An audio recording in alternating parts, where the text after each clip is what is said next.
So,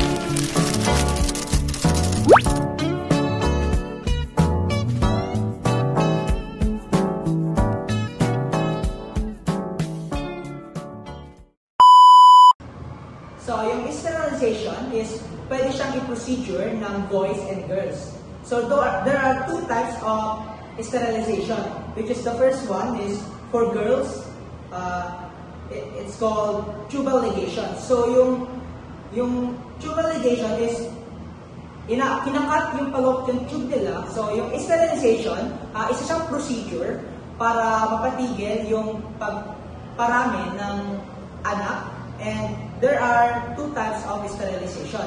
Pwede siyang i-proceed ng girls and boys. So, the first one is tinatawag na tubal ligation.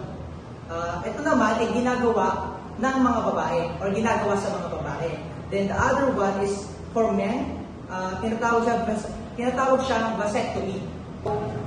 May side effect din po ito. Ito yung sa babae at ito yung sa lalaki.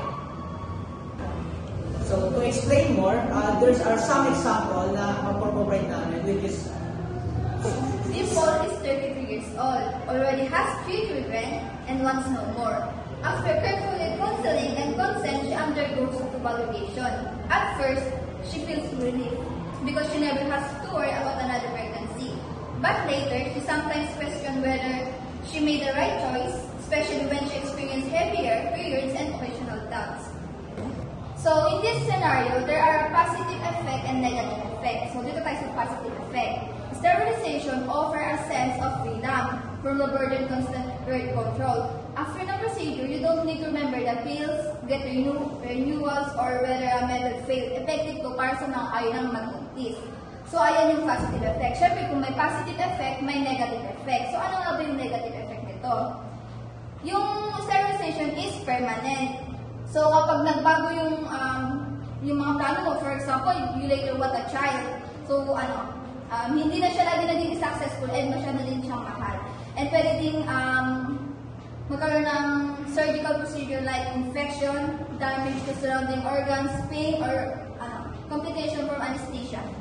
So, what are the positive and negative impact of sterilization? So, this is the positive impact of sterilization. Effective birth control. Sterilization provides a permanent solution to prevent pregnancy, offering a high level of effectiveness compared to other methods. This can lead to greater reproductive autonomy and family planning. Reduce risk of certain cancers for women. Sterilization, specifically tubal ligation, has been associated with a reduced risk of ovarian cancer. And the negative impacts of sterilization: regret.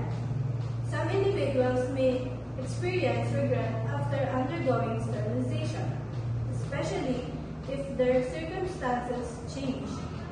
Example: remarriage, loss of child, pain. Last table. What is the main ethical issue? The ethical question of sterilization revolves around whether it violates ethical standards through coercion or inadequate consent, or respect an individual's autonomy in reproductive health decisions. Question number 2. Which principles of bioethics are involved? The answer is, the principles involved are autonomy, beneficence, non-maleficence, and justice autonomy. Means, respecting personal choice, beneficence promotes the person's well-being, non-maleficence avoid harm, and justice ensure fairness and equality. Question number 3. What are the possible actions or solutions? Sterilization must be voluntary with informed consent and proper counseling. Ethical oversight is crucial, and public education help reduce stigma. Cultural, religious, and legal factors should be respected to ensure responsible practices. Question number 4. Which action do you recommend and why? I recommend voluntary sterilization with mandatory counseling.